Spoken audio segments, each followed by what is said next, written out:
দর্শক স্বাগত জানাই মোহনা টেলিভিশনের রাজনীতি বিষয়ক টক শো ভিন্ন মাত্রায়। বাজেট ঘোষণার সময় অর্থমন্ত্রী বলেছিলেন ভঙ্গুর অর্থনীতি টেনে তোলার চ্যালেঞ্জ রয়েছে আমাদের মধ্যে। এরই মধ্যে খবর প্রকাশ হয়েছে সুইস ব্যাংকে গত এক বছরে 41% বাংলাদেশিদের অর্থ বেড়েছে। কারা এই ভঙ্গুর অর্থনীতির মধ্যেও টাকা পাচার করলো বা সুইস ব্যাংকে জমা করলো এসব বিষয় এবং সমসাময়িক রাজনৈতিক অন্যান্য বিষয় নিয়ে আলোচনা করব আজ অনুষ্ঠানের পুরোটা সময় জুড়ে। আপনাদের সঙ্গে আছি আমি রনি রেজা এবং আজ আলোচনা করবার জন্য স্টুডিওতে আছেন গণমাধ্যম ব্যক্তিত্ব আব্দুল নূর তুষার। স্বাগতম আপনাকে। আমাদের সঙ্গে আরও আছেন জাতীয় নাগরিক পার্টি এনসিপির যুগ্ম আহ্বায়ক সরওয়ার তুষার। স্বাগতম আপনাকে। আমি প্রথমে আব্দুল নূর তুষার ভাই আপনাকে দিয়ে আলোচনাটা শুরু করতে চাই। যে সংবাদটি পড়ছিলাম যে সুইস ব্যাংকে গত এক বছরে বাংলাদেশিদের অর্থ আমানত 41% বেড়েছে, এটির পর নানা গুঞ্জন এসেছে, নিশ্চয়ই আপনিও শুনেছেন। আপনার মূল্যায়ন যদি একটু করতেন। আমরা তো সংবাদপত্র দেখে বিষয়টা জেনেছি, আমাদের তো এটা জানার কথা না, বা আমরা ওই ধরনের সংবাদ পাওয়ার জন্য কোনো জায়গাতে কাজও করি না। পত্রিকাগুলি এটি ছেপেছে, পত্রিকাগুলি যেভাবে ব্যাখ্যা করেছে তার মধ্যে আমি ইত্তেফাক দেখেছি, বাংলাদেশ প্রতিদিন দেখেছি, কালের কণ্ঠ দেখেছি, প্রথম আলো, বিডি নিউজ, অনেকেই করেছে। সেখানে যেভাবে বলা হয়েছে যে বাংলাদেশিদের ব্যক্তি ও প্রাতিষ্ঠানিক আমানত অনেক বেড়েছে, মানে এটা প্রায় 41%। এখন মূল বিষয়টা হচ্ছে এখানে ব্যক্তি আমানত কতটুকু বেড়েছে আর প্রাতিষ্ঠানিক। সাধারণত আমি পরে খোঁজ নিয়ে জানতে পারলাম যে সুইস ব্যাংকে আমাদের প্রাতিষ্ঠানিক আমানত হয়। আমাদের কিছু সরকারি ব্যাংক বা যারা বেশি এলসি খোলে এমন ব্যাংকগুলি ইউরোপীয় অর্থ লেনদেন, ইউরোপের এলসি সেটেলমেন্ট করার জন্য কিছু টাকা সুইস ব্যাংকে রাখে। কিন্তু আমার কাছে মনে হয় এটা সরকারকে এখন একটা এক্সপ্লেনেশন দিতে হবে যে সুইস ব্যাংকে আমাদের সরকারি অর্থ যদি থাকেই তাহলে কি পরিমাণ আছে, অর্থাৎ এই সরকারি ব্যাংকের টাকা অথবা ব্যাংকগুলির টাকা কি পরিমাণ আছে। ওইটা জানলে আমরা বুঝতে পারবো ব্যক্তির টাকা কতটুকু আছে, কারণ সুইস ব্যাংক বলে দিয়েছে মোট টাকার পরিমাণ। হ্যাঁ, তাহলে এখন সরকার যদি বলে দেন আমাদেরকে যে আমাদের প্রাতিষ্ঠানিক আমানত এত টাকা আছে, তাহলে বাকি টাকাটা ব্যক্তির, তাহলে বাকি ব্যক্তি কারা ওইটা চিন্তা করলেই আসলে বের হয়ে যাবে। তবে আমরা যেটা দেখেছি ইউনূস সরকারের সময় কিন্তু ইউরোপ বা আমেরিকার সঙ্গে আমাদের রপ্তানি বাণিজ্য অনেক বেড়েছে, ব্যাপারটা তা নয়। আমি ওই জায়গাটায় যদি তাই হয়ে থাকে এবং অন্যদিকে যেখানে কিনা আমাদের আর্থিক অবনতি হয়েছে, অর্থাৎ আমাদের অর্থের মূল্য কমেছে, তাতে করে ওইখানে সুইস ব্যাংকে আমাদের অর্থ বাড়ার কথা না। কারণ আপনার যখন মানে ঘটনাটা কিভাবে ঘটে, ধরেন আপনার টাকার মান কমে গেলে তাহলে আপনি অনেক টাকায় আপনি অল্প ডলার পাবেন। তো সেই হিসেবে আপনি যেটা ঘটবে সেটা হচ্ছে অল্প ডলারে আপনার বেশি টাকার সেটেলমেন্ট হয়ে যাবে। তো সেক্ষেত্রে এইখানে অর্থের পরিমাণ বাড়লো, যেখানে কিনা বাণিজ্যের পরিমাণ কমছে বা তেমন বাড়ছে না, সেখানে 41% অর্থ জমা কেন রাখতে হবে? এত এলসি সেটেল করেছে আমাদের প্রতিষ্ঠানগুলি, এত বাণিজ্য করেছে ইউরোপের সাথে যে 41% বেড়ে যেতে, সেটাও তো আমরা দেখিনি। হ্যাঁ, এবং ইত্তেফাকে যে রিপোর্টটা এসেছে ওইখানে বলা হয়েছে যে 23 এবং 22-23 সালে অর্থের পরিমাণটা কমে গিয়েছিল সুইস ব্যাংকে, তাহলে 24-25 সালে এটা এত বাড়বে কেন, বা 25-26 সালে বা এত বাড়বে কেন? কি এমন সরকারি ব্যবসা হয়েছে? এটা যেমন সরকার বলতে পারবেন, ব্যাংকগুলি বলতে পারবে, কারণ সরকারি ব্যাংকগুলিও নাকি সেখানে টাকা রাখে, সোনালী ব্যাংক টাকা রাখে। তো আমাদের আসলে প্রশ্নই এখন মূল যে উত্তরটা দিতে হবে যারা আর্থিক প্রতিষ্ঠানগুলি চালান এবং যারা ওইখানে প্রাতিষ্ঠানিক অর্থ রেখেছেন তারা জবাব দিবেন। আর বাকিটা তো ব্যক্তি কেন সুইস ব্যাংকে টাকা রাখে তো আমরা জানি। আরেকটা বিষয় মনে রাখতে হবে, সুইস ব্যাংক বলে আলাদা কোনো ব্যাংক নাই। সুইজারল্যান্ডের সব ব্যাংকই সুইস ব্যাংক। আমি একবার সুইজারল্যান্ড গিয়েছিলাম, তো সেখানে গিয়ে আমি সুইস ব্যাংক খুঁজছিলাম আর কি। তো বললো যে সুইজারল্যান্ডের সবচেয়ে পুরনো ব্যাংক এটা, তারপরেরটা এটা, তারপরেরটা এটা, কিন্তু আলাদা করে কোনো ব্যাংক যে সুইস ব্যাংক এরকম কোনো ব্যাংক নেই। সুইজারল্যান্ডের ব্যাংকগুলি সুইস ব্যাংক। তো এইখানে আমরা একটু সরওয়ার তুষার আপনাকে শুনতে চাই, আপনার কি মনে হয় আওয়ামী লীগ সরকারের অনেক বদনামের মধ্যে একটা বদনাম ছিল অর্থ পাচার করা বা ব্যক্তি অর্থ অবৈধ উপার্জন করে সুইস ব্যাংকে রাখা। এর আগেও সুইস ব্যাংকে টাকা রাখা নিয়ে একটা শোরগোল হয়েছিল। তো আওয়ামী লীগের পতন হলো, অন্তর্বর্তীকালীন সরকার ক্ষমতা নিল, এরপরে তো আমরা প্রত্যাশা করেছিলাম যে দুর্নীতিটা কমবে, ব্যক্তি পর্যায়ের এই টাকা কমবে, সেখানে বেড়ে যাওয়া বা তুষার ভাই যেটা বলছিলেন যে প্রাতিষ্ঠানিক ব্যাংকের টাকা যে বাড়বে সেই পরিমাণ লেনদেনও কিন্তু আমরা গত 1.5-2 বছরে দেখিনি, সেটি বাড়ারও যৌক্তিকতা খুব কম। আপনার কি মনে হয়? জি, আপনাকে ধন্যবাদ। আমাদের সবার যেটা প্রত্যাশা, অন্তত যে তথ্যগুলো আমরা পাচ্ছি এইবারের নিউজে, সেখানে আমাদের প্রত্যাশার সাথে কিছুটা মিল আছে। সেটা হলো যে ব্যক্তি যারা ওখানে টাকা পয়সা রাখে, সেই টাকা পয়সা রাখার পরিমাণ 10% কমেছে। মানে 2024 সালের তুলনায় 2025 সালে 10% কমে এটা এখন 11.4 মিলিয়ন সুইস ফ্রাঙ্ক বা এরকম আর কি। এটা হলো ব্যক্তি পর্যায়ের যে টাকা রাখার পরিমাণ 10% কমেছে। আর যেটা নিয়ে আলোচনা আসছে সেটা হলো প্রাতিষ্ঠানিক টাকা রাখা, ওখানে পরিমাণটা বেড়েছে 24-এর তুলনায় 25-এ 43% বেড়েছে, 834 মিলিয়ন সুইস ফ্রাঙ্ক এরকম। এবং এগুলো সবই হলো ব্যাংকের টাকা, অফিসিয়াল তাদের যেটা ফান্ড সেটা, বা একটা ল্যাঙ্গুয়েজ দেখলাম, এটা অর্থনীতিবিদরা আরও ভালো ব্যাখ্যা করতে পারবেন, ডলার পার্ক, মানে টাকা ওখানে রাখার জন্য। কারণ কেন রাখেন? কারণ এতে করে আন্তর্জাতিক লেনদেনের সুবিধা হয় অ্যাকর্ডিং টু দি সোর্সেস। এবং আরেকটা জিনিস সেটা হলো আপনার ওই রিটার্নটা ভালো পাওয়া যায়, এই কারণে ব্যাংকগুলো এখানে টাকা রাখে। এবং এগুলো শুধু সরকারি ব্যাংক টাকা রেখেছে এরকম না, সব ধরনের ব্যাংকের টাকা ওখানে আছে। এখন এখানে যদি আমাদের ফার্দার কোনো ইনকোয়ারি প্রয়োজন হয়, তাহলে আমার মনে হয় যে এটা বাংলাদেশ ব্যাংকের কাছে এটা ক্ল্যারিফিকেশন চাওয়া উচিত যে এই যে আমাদের ব্যাংকগুলো টাকা বেড়েছে বলা হচ্ছে, এবং শুধু সুইস ব্যাংক না, কিন্তু অন্যান্য বিদেশি আর্থিক প্রতিষ্ঠানও আমাদের দেশের টাকাগুলো যায়, কিন্তু মানে আমাদের দেশে কিন্তু এই যে ভঙ্গুর অর্থনীতির কথা বলা হয়েছে, তাহলে আপনি না, মানে ব্যাংকগুলো তাদের আমানতগুলো সেখানে রাখতে পারে। হ্যাঁ, ভঙ্গুর অর্থনীতি যেমন ঠিক আছে, আর ব্যাংকগুলোর যদি টাকা ওখানে থাকে তারা যে কোনো কারণে রাখতে পারে।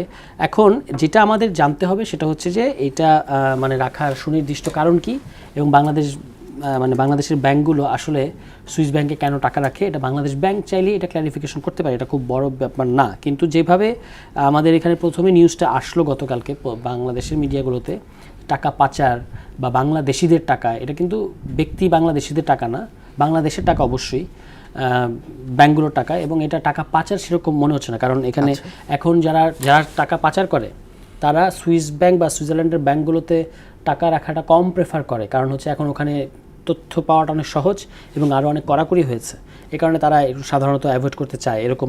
তারা ওভারঅল তথ্য দেয়, কিন্তু ব্যক্তি পর্যায়ের তথ্য সম্ভবত দেয় না, আমি যতদূর। হ্যাঁ, মানে আপনি যদি তথ্য চান যে ইন্ডিভিজুয়াল বাংলাদেশিদের টাকার কি পরিমাণ টাকা এখন আছে, সেই তথ্যটা তারা আপনাকে দেবে।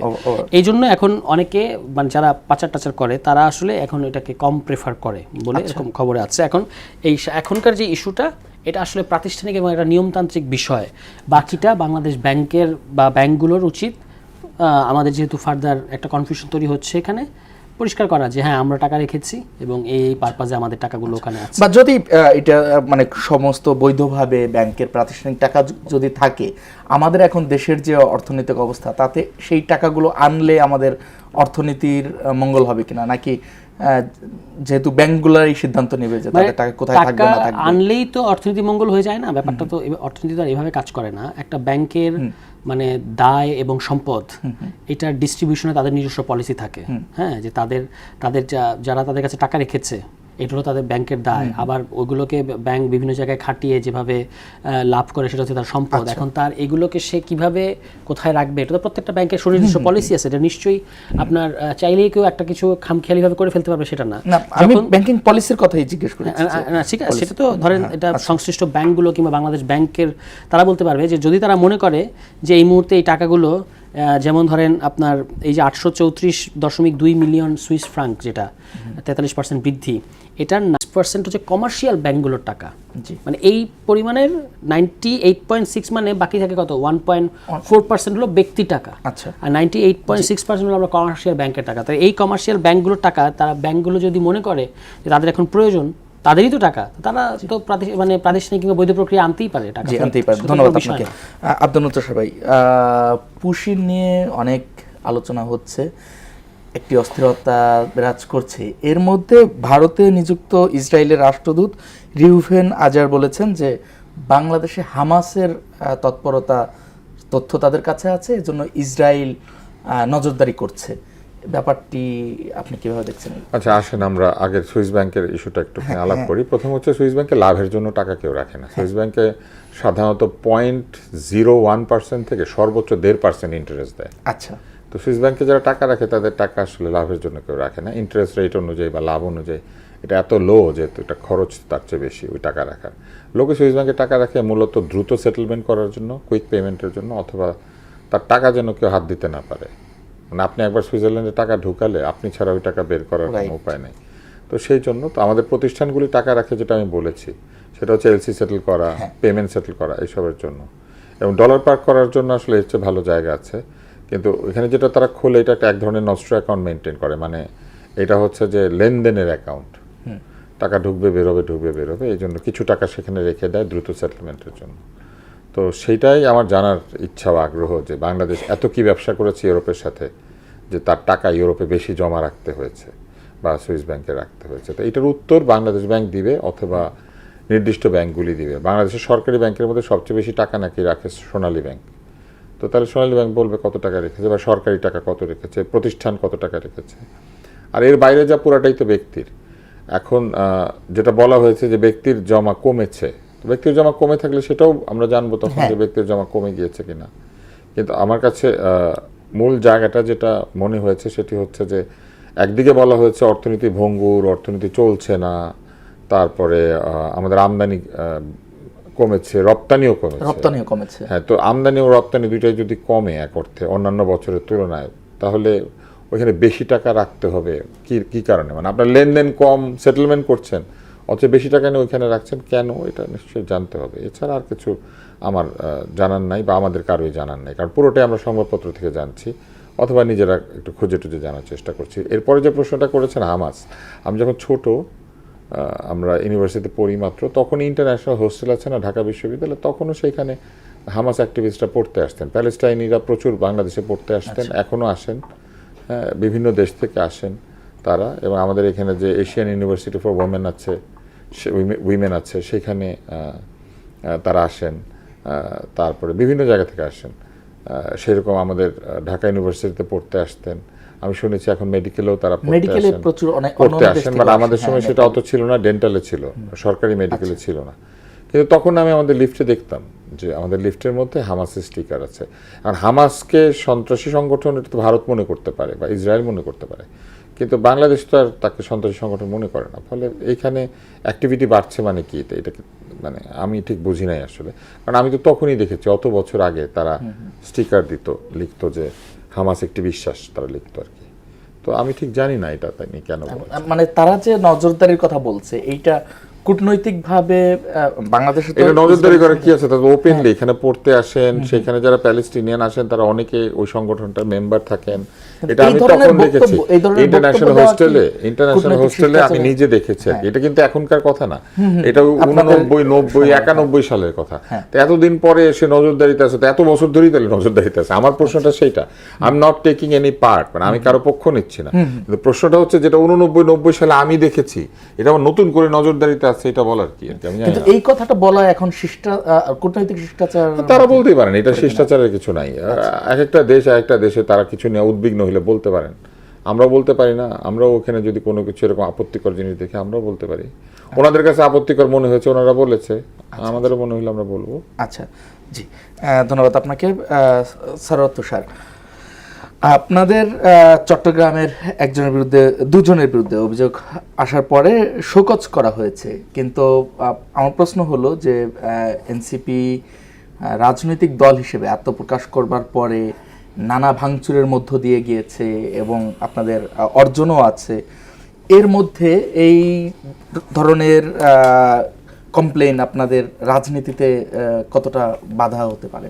না, শোকজ আর অভিযোগ দুটো আলাদা। আমি একটু ব্যাখ্যা করি। সেটা হলো যে একটা চট্টগ্রামের আমাদের একজন নেতার বিরুদ্ধে একটা অভিযোগ এসেছে, খুব গুরুতর অভিযোগ, এবং এটা আমরা আটমোস্ট সিরিয়াসনেসের সাথে 3 দিন, এবং যিনি অভিযোগ করেছেন তাকেও এটা আশ্বস্ত করা হয়েছে। তার সাথে একটা তদন্ত কমিটি তারা কথা বলেছেন যে আমরা এটা 3 দিনের মধ্যে, মানে এটা বলেছেন আরো একদিন আগে, যে আমরা 3 দিনের মধ্যে এটার ব্যাপারে একটা রিপোর্ট এনসিপিকে দিব। আচ্ছা, তো এটা হলো কেন্দ্রের সাথে ওই যে যিনি অভিযোগ করেছেন তার যোগাযোগ। আর শোকজ করা হয়েছে দুজনকে চট্টগ্রাম মহানগরে, যারা এই যে তদন্ত চলাকালীন একটা পজিশন নিয়ে ফেলেছেন, যেটা আমরা বলেছি যে সাংগঠনিক শৃঙ্খলা বহির্ভূত, কারণ আমরা এই বিষয়ে এখনো তো ফ্যাক্টস ফাইন্ডিং এর বাকি আছে। এবং আচ্ছা, যাদের বিরুদ্ধে অভিযোগ তাদেরকে শোকজ করেননি? তাদের তো যার বিরুদ্ধে অভিযোগ তাকে তো বলাই হয়েছে যে আপনি এই মুহূর্তে সাংগঠনিক কর্মকাণ্ড থেকে আপাতত বিরত থাকেন, আমরা মৌখিকভাবে বলা হয়েছে। ইনভেস্টিগেট করে তার ব্যাপারে সিদ্ধান্ত তো আসবে জিনিসটা তদন্ত প্রতিবেদন আসবার পরে, জানার পরে। আর যারা এটাতে অলরেডি মহানগরের দুজন দায়িত্বশীল আহ্বায়ক এবং সদস্য সচিব, তারা তো একটা পজিশন নিতে পারে না যখন আপনার একটা জিনিস অনগোয়িং প্রসেসের মধ্যে আছে। সে কারণে তাদেরকে শোকজ করা হয়েছে যে আপনারা সাংগঠনিক শৃঙ্খলা ভঙ্গ করেছেন। মানে তারা অলরেডি একটা পজিশন নিয়ে একটা মতামত ব্যক্ত করেছে সোশ্যাল মিডিয়ায়, যেটা আমরা মনে করেছি যে এই ঘটনাটার যে গ্র্যাভিটি সেটার সাথে সাংঘর্ষিক, এই কারণে তাদেরকে শোকজ করা হয়েছে। তারা আলাদাভাবে জবাব দেবে, সেটা আমাদের কাছে সন্তোষজনক মনে হলে তারপর সেটা বিবেচনা করা হবে। আর অভিযোগ আলাদা, মানে দুটো আলাদা প্যারালাল আর কি, যদিও একই ঘটনাকে কেন্দ্র করে। আর একটা লিভিং অর্গানাইজেশনে এই ধরনের অভিযোগ তো আসতেই পারে। হ্যাঁ, এই অভিযোগ আসতে পারে। আপনাকে দেখতে হবে যে পার্টি এটা কগনিজেন্সে নিয়েছে কিনা এবং সর্বোচ্চ গুরুত্ব দিয়ে দেখছে কিনা। তিনি আমাদেরকে বলেছিলেন যে মানে যিনি ভিকটিম বা যিনি অভিযোগ করেছেন, তিনি বলেছেন যে আমি এটার একটা নিদান চাই অবশ্যই তার জায়গা থেকে। আমরা তাকে আশ্বস্ত করেছি এবং তিনি বলেছেন মানে 3 দিনের মধ্যে রিপোর্ট দেওয়ার কথা, কিন্তু ইন দ্য মিন টাইম তিনি আবার সংবাদ সম্মেলন করেছেন, সেটা করার অধিকার হয়তো তার আছে। আর আমাদের দিক থেকে আমরা যেটা ফ্যাক্টস ফাইন্ডিং রিপোর্ট, এটা আগামী কালকের মধ্যেই 3 দিন হবে। আচ্ছা, না এটা খুবই মানে আপনি যেভাবে বললেন যে আসতেই পারে একটি রাজনৈতিক দল, মানে আসাটা উচিত না ডেফিনেটলি, কিন্তু এটা তো সংগঠন যে কোনো ধরনের অভিযোগ আসে। আমি একটু বলি, ব্যাখ্যা করি, মানে কথাটা আবার ভুল বোঝাবুঝি হতে পারে। আমার বলার এটা ছিল যেহেতু একটা সংগঠনে অনেক মানুষ, ফলে একটা লিভিং অর্গানাইজেশনে মানে অভিযোগ আসবে, আসে না, আমরা চাই না আসুক, কিন্তু আসে, এটাই স্পষ্ট। আমার প্রশ্ন হলো যে অনেকেই বলছে এবং সামাজিক যোগাযোগ মাধ্যমে স্বাভাবিকভাবে আপনাদের দিকে অনেকেরই দৃষ্টি থাকে, এটি নিয়ে আলোচনা সমালোচনা হচ্ছে যে এটি একজন সাহস করে অভিযোগ করেছেন, সংবাদ সম্মেলন করেছেন কারণে সামনে এসেছে। আপনাদের মধ্যে এরকম আরো ঘটনা আছে কিনা যেগুলো মানে হরহামেশা এরকম, বা একজন মানুষ এনসিপিতে যোগ দিবে, সে নিজের নিরাপত্তাটা কতটুকু নিশ্চিত করতে পারবে, বিশেষ করে নারীরা? আমাদের একটা রাজনৈতিক দল গড়ে তোলা খুব সহজ বিষয় না। আর যে অভিযোগটা এসেছে এটা অত্যন্ত গুরুতর এবং স্পর্শকাতর অভিযোগ। ফলে আমরা যদি পলিটিক্যাল স্কোরিং করার জন্য এরকম বলি যে এরকম নিশ্চয়ই উনি সাহস করে বলেছেন, অন্যরা বলতে পারছে না, এরকম আরো হাজার হাজার ঘটনা আছে, তাহলে জিনিসটা অতিরঞ্জিত হবে এবং একটা ইনজাস্টিস হবে কার প্রতি? এনসিপির প্রতি। আপনার রাজনৈতিক বিরোধিতা, মানে যারা এই কথা বলছে আমি তাদের উদ্দেশ্যে বলছি, আপনার রাজনৈতিক বিরোধিতা সমালোচনা এনসিপির প্রতি থাকতেই পারে, বাট হোয়েন আপনি সমালোচনা করছেন, যখন আপনি ইভেন সমালোচনা করছেন, তখন আপনাকে ফ্যাকচুয়াল এবং মানে আমি বলবো যে প্রপার থাকা উচিত। ওই যে নিশ্চয়ই উনি সাহস করে বলেছেন এমন তো না যে তাকে অনেক থ্রেট করা হয়েছে, আপনি এটা বলবেন না। আমি নিজেই তো বললাম যে তিনি মনে করেছেন তার সংবাদ সম্মেলন করা উচিত, তিনি সংবাদ সম্মেলন করে জানিয়েছেন। ইন দ্য মিন টাইম আমরা আবার ইনভেস্টিগেট করছি। ফলে এটা অবশ্যই এরকম ঘটনার অভিযোগ আসলে এটার সর্বোচ্চ গুরুত্ব দিয়ে দেখা হবে। আর নারীদের নিরাপত্তার কথা বলছেন যে আপনি, আমাদের পার্টিতে আমার ধারণা নতুন পার্টি হিসেবে আমাদের মূল পার্টি নারী শক্তি, যুব শক্তি, ছাত্র শক্তি, শ্রমিক শক্তি মিলিয়ে বিপুল সংখ্যক নারী, এবং জেলা এবং মহানগর পর্যায়ে তো বটেই, বিভাগীয় পর্যায়গুলোতে বিপুল সংখ্যক নারী নেত্রী, সংগঠক, কর্মী সবই আছে। এবং তাদের সাথে জিজ্ঞেস করতে পারেন তাদের এক্সপিরিয়েন্সগুলো, যে এই পার্টিতে তারা কমফোর্ট ফিল করে কিনা এই পার্টি করে। আমার মনে হয় যে তাদের দিক থেকে এটা করে। স্পষ্ট করেছেন। আমি অর্থনৈতিক আলোচনায় আবার আসতে চাই। আব্দুল মুত্তাসির ভাই, বিডার চেয়ারম্যান আশিক চৌধুরী, তিনি অন্তর্বর্তীকালীন সরকারের সময় যখন দায়িত্ব গ্রহণ করেন অনেক স্বপ্ন দেখিয়েছিলেন যে অনেক বিদেশি বিনিয়োগ আসবে আমাদের দেশে। সম্প্রতি তিনি বলেছেন যে আমরা দেশীয় ইনভেস্টের উপরেই নির্ভর করতে চাই। তো আমার প্রশ্ন হলো, যেখানে আমাদের দেশীয় অর্থনীতির যে ভঙ্গুর অবস্থা নিয়ে আলোচনা হচ্ছে, বা আমরাও বুঝতে পারছি যে নানা ধরনের একটা অর্থনৈতিক স্টেবিলিটি নেই, নড়বড়ে, সেই অবস্থায় আমাদের দেশীয় বিনিয়োগ দিয়ে আসলে কতটা সক্ষমতা অর্জন করা সম্ভব? উনি যেটা বলেছেন ওইটা তো ওনাকে ডিফেন্ড করতে হবে। তবে উনি প্রথমে তো এসেছিলেন বিদেশি বিনিয়োগ আনবেন এই কথা বলেছিলেন, তারপর উনি দাবি করেছিলেন উনি 3100 কোটি টাকা বিনিয়োগ এনেছেন, যার বিপরীত উনি মাত্র 1.5-2 কোটি টাকা খরচ করেছেন। উনি রেশিও দিয়ে বোঝানোর চেষ্টা করেছিলেন অনেক বিদেশি বিনিয়োগ এসেছে, আদতে কোনো বিনিয়োগ তেমন আসে নাই। এখন উনি বলছেন দেশি বিনিয়োগ করবেন। দেশি বিনিয়োগ উনি কোত্থেকে করবেন? ব্যাংকগুলোতে নাকি টাকা নাই। ব্যাংকগুলোতে টাকা না থাকলে টাকা লোকে বিনিয়োগ করতে মানে কোথা থেকে লোকে টাকা পাবে? উনি আসলে অনেক কথা বলেন, আমার ধারণা যে সুন্দর করে কথা বলতে পারেন, কথা বলার জন্য তো উনি অনেক পুরস্কৃত হয়েছেন। উনি একটা প্রেজেন্টেশন দিয়েছিলেন, দেওয়ার পরে চমৎকার আলোচনা। তার পক্ষের লোকেরা ফেসবুকে লিখেছিল উনি ডক্টর ইউনূসের চেয়ে বড় খেলোয়াড়। আমার এই শব্দটা খুব দাগ কেটেছিল মনে, যে বিষয়টা খেলাধুলার না, এবং খেলোয়াড় মানে কি, মানে somebody playing with the fortune or the fate of a nation, আমাদের জাতির ভাগ্য নিয়ে কেউ খেলতে আসে না। তো এগুলো তারা লিখেছিল। আমার শব্দ নিয়ে অনেক ঝামেলা আছে, যেহেতু আমি বিতর্ক করতাম, শব্দ আমাকে অনেক আক্রান্ত করে। তো এখন আমার যেটা মনে হচ্ছে যে উনি বলছেন যে দেশ থেকে উনি বিনিয়োগ করাবেন মানুষজনকে দিয়ে, সেই বিনিয়োগকারীরা কারা সেই তারা বিনিয়োগ করবে, সেই বিনিয়োগ এতদিন উনি কেন চান নাই, বা বিনিয়োগ করার পরিবেশকে আসলে তিনি নিশ্চিত করতে পেরেছেন? দেশে কি চাঁদাবাজি বন্ধ হয়েছে? দেশে কি উৎপাদ বন্ধ হয়েছে? দেশে কি বিনিয়োগ নিরাপদ? দেশের ব্যাংকগুলি কি যথেষ্ট পরিমাণে বেসরকারি খাতে ঋণ দিতে পারছে? দেশের ব্যাংকগুলি কি নিরাপদ? ওইখানে আমাদের মতো সাধারণ আমানতদাররা টাকা রাখলে কি নিরাপত্তা বোধ করছে? তার মধ্যে যেভাবে করের বোঝা চাপিয়ে দেওয়া হয়েছে বা সামনে চাপানো হবে আমরা বুঝতে পারছি, তাতে করে কি আমরা কোথাও টাকা রেখে নিরাপদে থাকতে পারবো বলে মনে করছি? যেখানে সকালে এক ব্যাংকের নিয়ে টানাটানি শুরু হয়, বিকালে আরেকটা টানাটানি শুরু হয়, সকালে একজন পদ পায়, বিকালে একজন পদ পায়, এগুলো কি দূর করা সম্ভব হয়েছে? তবে আমি আশা করি না কেন, আমরা সকলেই আশা করি যে উনি যে কথাগুলি বলেছেন সেগুলো উনি সফলভাবে করতে পারবেন। করতে পারলে আমাদেরই তো লাভ, বিনিয়োগ হবে, লোকের চাকরি হবে, কর্মসংস্থানের সাথে সাথে দেশের অর্থনীতির চক্র দ্রুত গতিতে চললে সেখানে রাজস্ব আদায় হবে, হলে উন্নয়ন হবে। কিন্তু পুরো ব্যাপারটা আমার খালি মনে হয় যে পুরো ব্যাপারটাই কথাবার্তার মধ্যে সীমাবদ্ধ রয়ে গিয়েছে। আমরা আদতে এর কোনো প্রমাণ দেখতে পাচ্ছি না।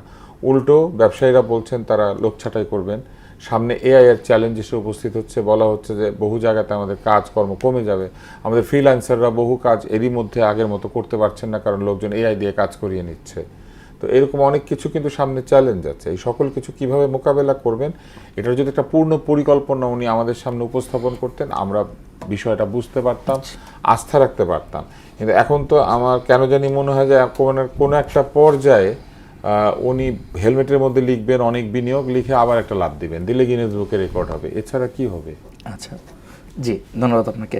সারাত স্যার, আপনার কি মনে হয় এই জায়গায় আপনি কোনো আশা দেখতে পান কিনা? দেখেন, অন্তর্বর্তী সরকারের খুব দুজন গুরুত্বপূর্ণ ব্যক্তিকে এই সরকারে রাখা হয়েছে, তিনজন ব্যক্তিকে, এর মধ্যে একজন বিএনপি নিজস্ব লোক, ফলে তাকে নিয়ে বলছি না, মানে অ্যাটর্নি জেনারেল থেকে আইন মন্ত্রী হয়েছেন তিনি, বিএনপি পদত্যাগ তো করেছেন, তিনি বিএনপির লোক, ফলে ওটা বলছি না। কিন্তু অন্তর্বর্তী সরকারের লোক হিসেবে চিহ্নিত দুজন ব্যক্তি এই সরকারে খুব গুরুত্বপূর্ণ ভূমিকা পালন করছেন। বিডার চেয়ারম্যান সাহেব তিনি ওখানেই আছেন, আরেকজন হচ্ছেন আপনার যিনি নিরাপত্তা উপদেষ্টা থেকে পররাষ্ট্রমন্ত্রী হলেন।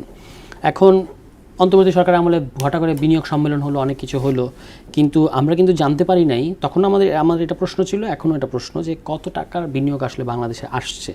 ফলে তিনি অনেক দিন ধরে যেহেতু এই জায়গাটায় আছেন, আশিক সাহেব, আমি মনে করি তিনি একজন যোগ্য মানুষ, তার উচিত আমাদের সামনে এটা খোলাসা করা যে তিনি দায়িত্ব নেওয়ার পর থেকে আজকে পর্যন্ত বিদেশি বিনিয়োগ কী পরিমাণ এসেছে এবং সেখানে প্রসপেক্টটা কী, এক। আর দুই নম্বর বিষয় হচ্ছে যে বিএনপি কিন্তু তখন তার অনেক বিরোধিতা করেছিল, কিন্তু এখন তাকে বিএনপিকে রাখতে হচ্ছে, বা কোনো একটা এটা কোনো সমঝোতার অংশ কিনা আমরা জানি না। আর তিনি যেটা বলেছেন দেশীয় বিনিয়োগ, এটা শুনতে খুব ভালো লাগে, ওই যে আমাদের নিজস্ব অর্থায়নে পদ্মা সেতু টাইপের কথা। কিন্তু যেটা তুষার ভাই বললেন যে আপনি তো প্ল্যান করেছেন ব্যাংকগুলোর কাছ থেকে ঋণ নেবেন, এবং যখন আপনার 6,95,000 কোটি টাকার টার্গেটটা ফিল আপ হবে না, তখন আপনার ঋণ নেওয়ার পরিমাণ বাড়বে। আর বিদেশি যে ঋণ সেটা তো আর অঢেল না, সেটা নির্দিষ্ট অ্যামাউন্টে পাবেন। তাহলে বাকি ঋণগুলো আপনি তো দেশের ব্যাংক থেকেই নিতে হবে। তাহলে দেশের ব্যাংক যদি আপনি ঋণ বাড়ান, অলরেডি বলেছেন 1,12,000 কোটি টাকা ঋণ নেবেন দেশের ব্যাংক থেকে, তাহলে যখন ওই 6,95,000 কোটি টাকার টার্গেটটা আপনি পূরণ করতে পারবেন না। কারণ এবারের পিকচারটা কি, আপনার এবার এই অর্থ বছর এখন শেষ হয় নাই, সেখানে লক্ষ্যমাত্রা ধরা হয়েছিল এনবিআর এর 4,30,000 কোটি টাকা, উঠাতে পেরেছে কত? 3,30,000 কোটি টাকা, 1 লক্ষ কোটি টাকা ঘাটতি। তাহলে এখন তার যে সক্ষমতা তার দ্বিগুণ আপনি তাকে টার্গেট দিয়েছেন, ফলে তাকে তো যখন সে এটা পারবে না আলটিমেটলি, তখন তো কর পরিধিও তো বাড়িয়েছে তখন। হ্যাঁ, কিন্তু পুরো জিনিসটা ডিপেন্ড করছে কিসের উপরে? এনবিআর এর মানে ক্যাপাসিটির উপর, অর্জন, তাই না? সক্ষমতার মধ্যে। মানে আমরা এই যে বড় বড় প্রতিষ্ঠান যাদের কর দেওয়ার কথা, তাদের সাথে কি ধরনের লেনদেন হয়, এগুলো অনেক কথাই শুনি। আমরা তো চাই যে, আমরা সমালোচনাটা এই জন্যই করছি যে আমরা চাই যে এনবিআর এর সক্ষমতা বাড়ুক, তাহলে এটা দেশের জন্য ভালো। যে বাস্তবতা তো আলাদা, এবং যদি সেই বাস্তবতা না বদলায়, 1 বছরের মধ্যে রাতারাতি বদলে যাবে এরকম তো কোনো আমাদের মানে সরকারের কাছে তো আর কোনো জাদুকাঠি নাই, তাই না? তখন যেটা হবে যে আপনি যদি লোন বাড়ান, ব্যাংক থেকে লোন নেওয়ার পরিমাণ বাড়ান, তখন ব্যাংকগুলো স্বাভাবিকভাবেই বেসরকারি খাতে বিনিয়োগ করা আরও কমাবে। আর যখন আপনি ঘোষণাই দিয়েছেন যে 1,12,000 কোটি টাকা আমি ঋণ নেব, ব্যাংকগুলো বুঝতে পারে যে এটা বাড়তে পারে, তখন কিন্তু তার এই যে অনিশ্চিত খাতগুলো এক্সপ্লোর করার মানসিকতা কমে যায়, যে আমি তো জানি সরকারই আমার কাছ থেকে লোন নেবে, ঠিক আছে। তখন ওইদিকে বিনিয়োগটা কমলে আপনি দেশীয় বিনিয়োগ কোথা থেকে আসবে? আর এখন যারা দেশীয় বিনিয়োগকারী, এখনো অস্পষ্ট। আব্দুল তুষার ভাই যেটি বলেছেন যে একটি সুন্দর প্রেজেন্টেশন, আরেকটা প্রেজেন্টেশন সামনে দেওয়া উচিত আর কি, পরিকল্পনা মাফিক। আমরা সেটি প্রত্যাশা করি। আমরা ছোট্ট একটা বিরতিতে যাচ্ছি। দর্শক, সময় হলো ছোট্ট একটা বিরতিতে যাবার, ফিরছি, সঙ্গেই থাকুন। দর্শক, আবারও স্বাগত জানাই ভিন্ন মাত্রায়। আমরা শুনছিলাম বিরতিতে যাবার আগে সারোয়ার তুষারকে। আব্দুল তুষার ভাই, এই স্লটে আপনাকে দেয়া আমাদের সংসদ নিয়ে আলোচনা করতে চাই। অনেকেই বলছে যে সংসদে কাঙ্ক্ষিত আলোচনা চেয়ে, যেমন যদি বলি পুশি নিয়ে পর্যাপ্ত আলোচনা হচ্ছে না, এখনো হামে শিশু মরছে, এটা নিয়ে প্রচুর আলোচনা হয়েছে। গত 24 ঘন্টায় 7 জন মরেছে। এসব বিষয়ের চেয়ে গুরুত্ব পাচ্ছে পর্দা কেনা, ওয়াশিং মেশিন চাওয়া, এই ব্যক্তিগত বিষয়। এই সংসদ তো অনেক গুরুত্বপূর্ণ। সংসদের কাছে আমাদের প্রত্যাশা কি, এটা আমরা এখনো বাংলাদেশের মানুষ জানে না। কারণ এখনো পর্যন্ত আমরা কখনোই একটা খুবই অ্যাক্টিভ কার্যকর সংসদ দেখি নাই যেখানে সংসদ সাধারণ মানুষের সমস্যা নিয়ে আলোচনা করে। বাংলাদেশের ইতিহাসে আমরা দেখিনি। আচ্ছা, তো এইবার বরং সংসদ শুরুর দিকে প্রাণবন্ত ছিল, আলোচনা হচ্ছিল, জুলাই সনদ নিয়ে কথাবার্তা হচ্ছিল, সংস্কার নিয়ে আলাপ হচ্ছিল। আমরা যেটা আশা করছি সাধারণ নাগরিক হিসেবে, যে সংসদে নতুন নতুন আইন বা নতুন নতুন নীতিমালার পরিবর্তন বা নতুন ধরনের সংস্কারের প্রস্তাব, এটা যদি না বিএনপির কাছ থেকে নাও আসে, এটা বিরোধী দলের কাছ থেকে প্রচুর পরিমাণে আসবে। কেননা তারা তো রাষ্ট্র পরিবর্তন, রাষ্ট্র সংস্কার, এই বিষয়গুলি তো অনেক বেশি সোচ্চার। এমনকি জুলাই সনদ নিয়ে অনেক সোচ্চার। তো সেটা তো হয়ই নাই। তারপরে ধরেন জনগুরুত্বপূর্ণ বিষয় নিয়ে সংসদে আলোচনা হতে পারে, যেমন হাম একটা। কিন্তু আমরা দেখলাম যে হামের বিষয়ে কে দায়ী কি কিচ্ছু তদন্ত হলো না। হামের বিষয় কিন্তু বন্ধ হয় না। এবং এরকম অনুষ্ঠানেই দাঁড়িয়ে আমি বলেছি টক শোতে যে শুধু এই গণটিকা কর্মসূচি যেটা দিল, যে ক্যাম্পেইন, এটা করে কিন্তু হামকে নিয়ন্ত্রণ করা যাবে না। কারণ হামের পরিস্থিতি শুধু না, সংক্রামক ব্যাধি নিয়ন্ত্রণের যে পুরো প্রক্রিয়াটা, এটাকে ধসিয়ে দিয়ে গেছে ইউনূস সাহেবের সরকার ওপি বন্ধ করে। ওপি যে বন্ধ হয়েছে এটা নিয়ে কেউ কথাই বলছে না। শুধু হাম না, কিন্তু স্বাস্থ্যের অসংখ্য কর্মসূচি বন্ধ হয়েছে। তো অতএব এটা নিয়ে কোনো আলাপই হলো না। এখন ওয়াশিং মেশিন, ডিশ ওয়াশার, দিনে দিনে আরো কত কিছু চাইবেন না। ওই যে একটা কবিতা আছে, দিনে দিনে বহু বাড়ি আছে দেনা, শোধিতে হইবে ঋণ। তো দিনে দিনে মনে অনেক কিছু জন্মেছে, নতুন নতুন টেকনোলজিও তো এসেছে। শুধু ডিশ ওয়াশার তো না, সিসি ক্যামেরা, এটা সেটা, এখন অটো সুইচ এসেছে, ওয়াইফাইতে কন্ট্রোলড হয়, স্মার্ট হোম, যে কোনো কিছু ওনারা চাইতে পারেন। তো নিজেদের স্বার্থ বিবেচনা করে এত কিছু যে তারা চাইছেন, এটা একদিকে আমাদেরকে অবাক করছে। আরেকদিকে যেটা হয়েছে, কিছু কিছু বিষয় আসলে আলোচনা সেইভাবে হয়ই নাই।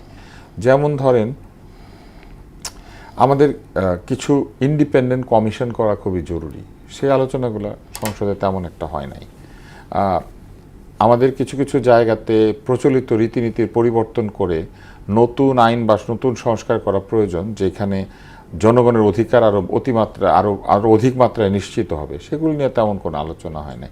বাজেট নিয়ে যথেষ্ট গুরুত্বপূর্ণ আলোচনা হওয়া উচিত ছিল, এবং সেখানে আয়কর, সম্পদ কর, এই ব্যাপারগুলি নিয়ে মানুষের যে ভয়েস, সেটা উঠে আসা দরকার ছিল, তাই না? আপনার বাপ আপনাকে একটা জমি দিয়ে গেছে, বা দাদার জমি উত্তরাধিকার সূত্রে পেয়েছেন, সেই জমির মূল্য, মৌজা মূল্য বেড়েছে, সেই জন্য আপনি এখন কর দিতে পারবেন, এটা হওয়া অনেক ক্ষেত্রে অসম্ভব।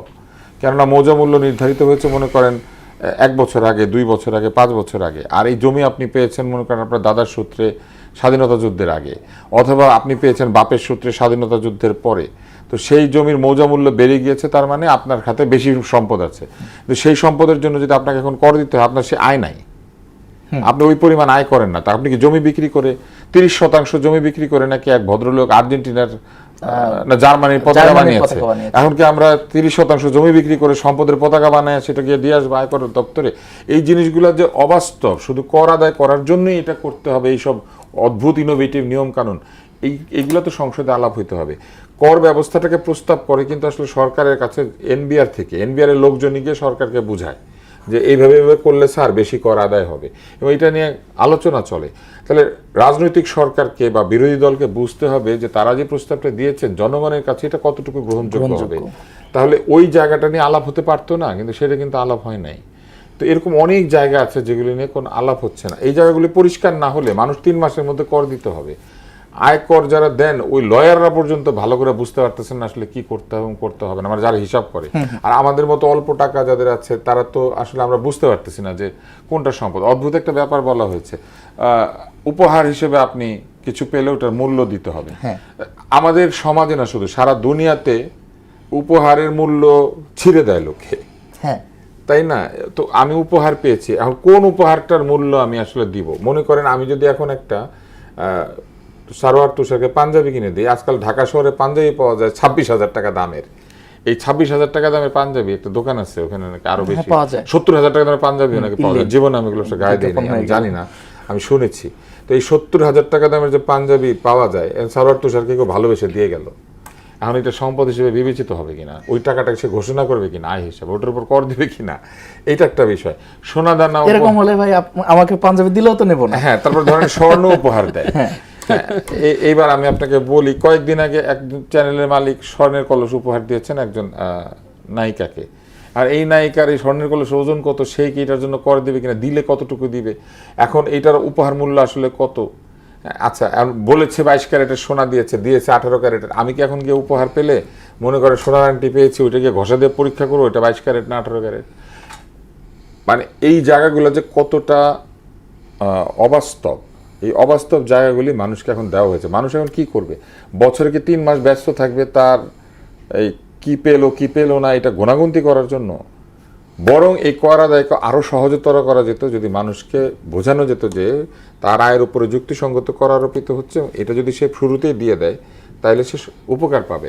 আপনি আমাকে বলেন তো, আমার একটু লম্বা হয়ে যাচ্ছে, আমরা যারা ঢাকা শহরে গাড়ি চালাই বা বিভিন্ন শহরে গাড়ি চালাই, আমরা এই গাড়ির জন্য কর দিই, কর দেওয়া হয়। কিন্তু এই একই ঢাকা শহরে ব্যাটারির গাড়ি চলছে যেটার কোনো রেজিস্ট্রেশন নাই, যেটা কোনো কর দেয় না, রেজিস্ট্রেশন তো দেয়ই না, এটা নিয়ে যারা ব্যবসা করেন তারা ওই ব্যবসা সংক্রান্ত কর দেন কিনা সেটা নিয়েও সন্দেহ আছে। চার্জ করে চুরি করা বিদ্যুৎ, চাঁদা দেন, চার্জ করে চুরি করা বিদ্যুৎ দিয়ে, এবং সেটা আমার কর দেওয়া রাস্তার উপরে, আমার করে নির্মিত রাস্তার উপরে এমনভাবে রাখে আমি পার্কিং এর জন্য জায়গা পাই না, জায়গা পাই না, কেস খাই।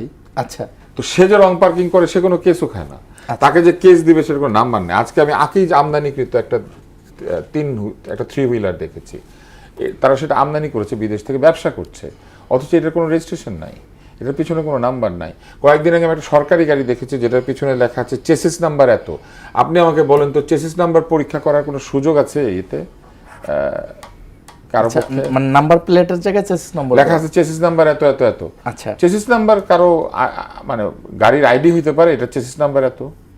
আচ্ছা, মানে আপনি মনে করেন একটা গাড়ি দুর্ঘটনা ঘটিয়েছে, সেই গাড়ির মতো গাড়ি ঢাকা শহরে 2000 আছে, এখন সেই গাড়িটা মনে করেন চেসিস নাম্বারটা খুলে রেখে দিল, কার পক্ষে সম্ভব বনেট খুলে চেসিস নাম্বার দেখবে?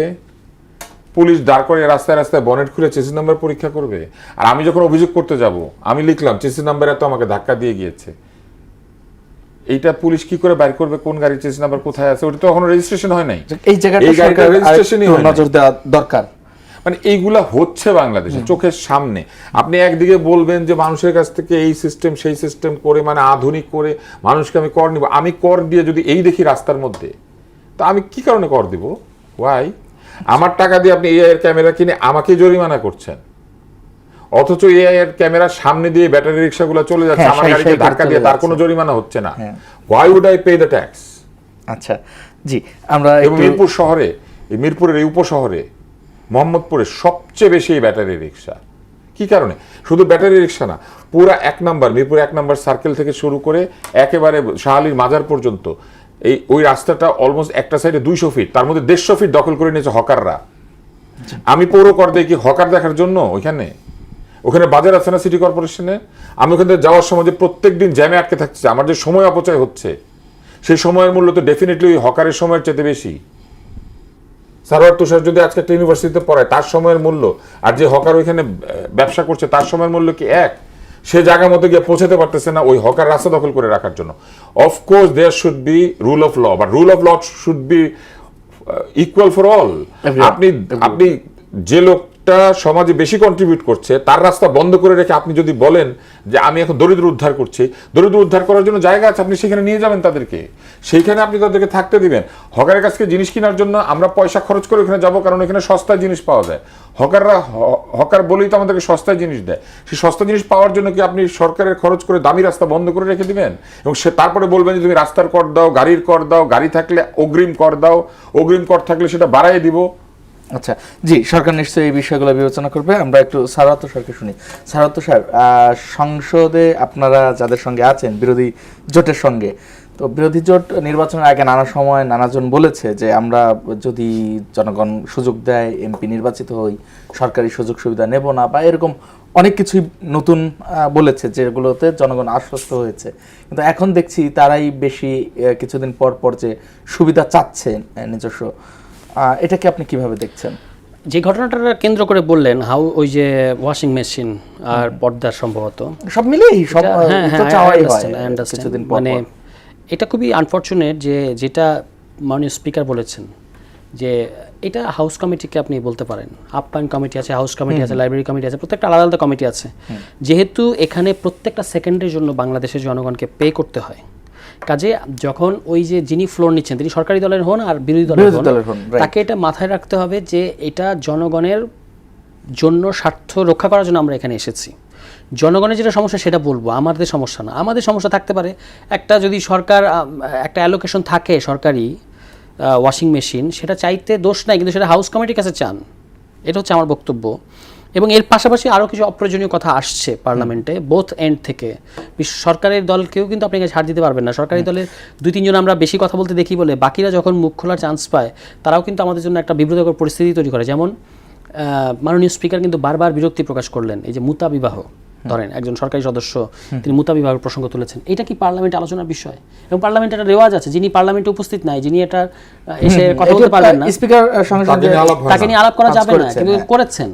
তাহলে তাকেও তো সতর্ক করার বিষয় আছে সরকারি দলের পক্ষ থেকে, কিংবা এই যে পর্দা স্পিকার সঙ্গে সঙ্গে, হ্যাঁ আমি তো বলছি স্পিকার তো উভয় ক্ষেত্রে বলেছেন, ওই যে বিশেষত ওয়াশিং মেশিনের ক্ষেত্রে। আমার প্রশ্নটি ছিল যে নৈতিকতার জায়গায়, মানে এই প্রশ্ন সময় ক্ষেপণ সেটি তো তুষার ভাই বললেন, বা ঠিক আছে, কিন্তু আমি বলছি যে নির্বাচনের আগে এক ধরনের কথা বলে জনগণকে আশ্বস্ত করা এবং নির্বাচিত হবার পরের যে এই ছোট ছোট বিষয়, এই জায়গায় নৈতিকতার জায়গায় ঠিক থাকে কিনা, বা জনগণ কিভাবে এরপরে আপনাদের কথায় বা এই বিরোধী জোটের কথায় আশ্বস্ত হবে? সেটাই বলছি যে বিরোধী দলের অনেক এমপি আছেন যারা নতুন, তাদেরকে বিরোধী দলের পক্ষ থেকে উচিত গ্রুমিং করানো, যে পার্লামেন্টে কোন ইস্যুটা তুলতে হবে, এবং তাদের একটা হোমওয়ার্ক থাকা উচিত যে এটা এখন গুরুত্বপূর্ণ ইস্যু, এই জিনিসটা আমরা তুলব। এবং কোন জিনিসটা আমারও একটা ব্যক্তিগত, আমি যদি ধরেন আমি একটা বাড়িঘরহীন লোক, আমি একটা নতুন এমপি হয়েছি, তো যদি ন্যাম ভবনে আমার জন্য যে বরাদ্দ যে ফ্ল্যাট সেটা নিতে কিন্তু দোষ নাই। ঘটনা হচ্ছে সেখানে যে টুকিটাকে জিনিসপত্র লাগে, এটা পার্লামেন্টে ফ্লোর নিয়ে বলার কথা না বা বলার জিনিস না, এই হলো বক্তব্য। এটা আপনি হাউস কমিটিকে বলবেন, এটা করবেন, তাই না? এটা মানে সম্ভবত উনি অনভিজ্ঞতার কারণে করেছেন। এবং এখানে একটা বিষয় ইম্পর্টেন্ট, সেটা হচ্ছে স্পিকার, মাননীয় স্পিকার খুব যথাযথই তাকে এটা বলেছেন যে আপনি এটা হাউস কমিটিকে বলেন, দ্যাটস ইনাফ। কিন্তু পরবর্তীতে আবার যে ওভার স্মার্টনেস দেখানোর চেষ্টা করলেন সরকারি দলের সংসদ সদস্য জনাব পার্থ সাহেব এমপি, এটাও ঠিক হয় না। ওটাও কিন্তু স্পিকার বিরক্ত হয়েছেন, বলেছেন যে এটা আপনি এক ধরনের অফেন্সিভ বক্তব্য, যে আমি কিনে দেবো, আপনার কাছে তো চায় নাই। এটা উনি এখানে চাওয়াটার প্রপার প্লেস না, কিন্তু চাইবেন তো সরকারের কাছে, রাষ্ট্রের কাছেই, সেটা ওই কমিটি বরাবর চাইবেন, কিন্তু প্রপার প্লেসে চায় না, সেটা যেমন ডিসকারেজ করা হয়েছে। আবার আপনি ওভার স্মার্টনেস দেখা থেকে বলবেন যে আমি ওয়াশিং মেশিন কিনে দিব, প্রধানমন্ত্রী ওটা কিনে দিবে, স্বরাষ্ট্রমন্ত্রী ওটা কিনে দিবে, এটাও আপনার বলা উচিত হয় না। এটা ডিসরেসপেক্ট দেখানো। তার অনভিজ্ঞতা আছে, দ্যাট আই আন্ডারস্ট্যান্ড বা দ্যাট উই আন্ডারস্ট্যান্ড, কিন্তু এই অনভিজ্ঞতার সুযোগ নিয়ে আপনি এখন তাকে নিয়ে হাসি ঠাট্টা তামাশা করবেন, এটাও কিন্তু খুব মানে যথাযথ হয় না। ফলে তাদেরও, যেহেতু পার্থ সাহেব আগেও পার্লামেন্টে ছিলেন, তার এই ব্যাপারটা বোঝা উচিত ছিল। এবং আমি যেটা বললাম, পরিমিতি বোধের অভাব কিন্তু সব দিক থেকেই আছে। এটা আমি মনে করি যে গ্রুমিং এবং সেই রকম প্রপার ডিরেকশন থাকা উচিত। আপনার কি মনে হয় সময়ের সঙ্গে সঙ্গে সংসদ প্রাসঙ্গিক হয়ে উঠবে? এই সমাধান সংসদ তো এখনো প্রাসঙ্গিক, সংসদ এখনো প্রাসঙ্গিক কেন? কারণ এটা অনেক দিন পরে একটা পার্লামেন্ট হয়েছে এবং সেখানে সম্প্রতি বাজেট দেওয়া হয়েছে, এখন সেই বাজেটের উপর আলোচনা হচ্ছে। বাজেটে এখনো ম্যাক্সিমাম সংসদ সদস্য কিন্তু আলোচনা শুরু করেননি, তারা করবেন, এবং সেগুলো সমালোচনার ভিত্তিতে এই প্রপোজড বাজেটটাকে নিয়ে আবার একটা সংশোধিত বাজেট করা হবে। ফলে এরকম বলার কোনো, আমি মনে করি এখনো কারণ হয় নাই যে এটা পার্লামেন্ট প্রাসঙ্গিক না বা অপ্রাসঙ্গিক, কিছু পার্লামেন্ট যে অবশ্যই এগুলো প্রাসঙ্গিক, ঢুকছে, সেখানে এগুলো কিছু অ্যানোমালি শেষ হয়ে আছে, যাবে। বেশিরভাগ জি, ধন্যবাদ। সদস্যই নতুন, তারা শিখছেন, এবং আমি মনে করি যে এই সমালোচনাগুলো আস্তে আস্তে সেগুলো যোগ্য তাদেরকে হয়ে উঠবেন। সতর্ক জি, করছে। ধন্যবাদ আপনাকে, ধন্যবাদ আব্দুল মুত্তাসির ভাই আপনাকেও। দর্শক ধন্যবাদ জানাই আপনাদেরও এতক্ষণ সঙ্গে থাকবার জন্য। আজকের মতো বিদায় নিচ্ছি, আগামীকাল দেখা হবে একই সময়ে, নতুন কোনো অতিথি নিয়ে আলোচনা হবে, নতুন কোনো বিষয়ে। সঙ্গে থাকুন।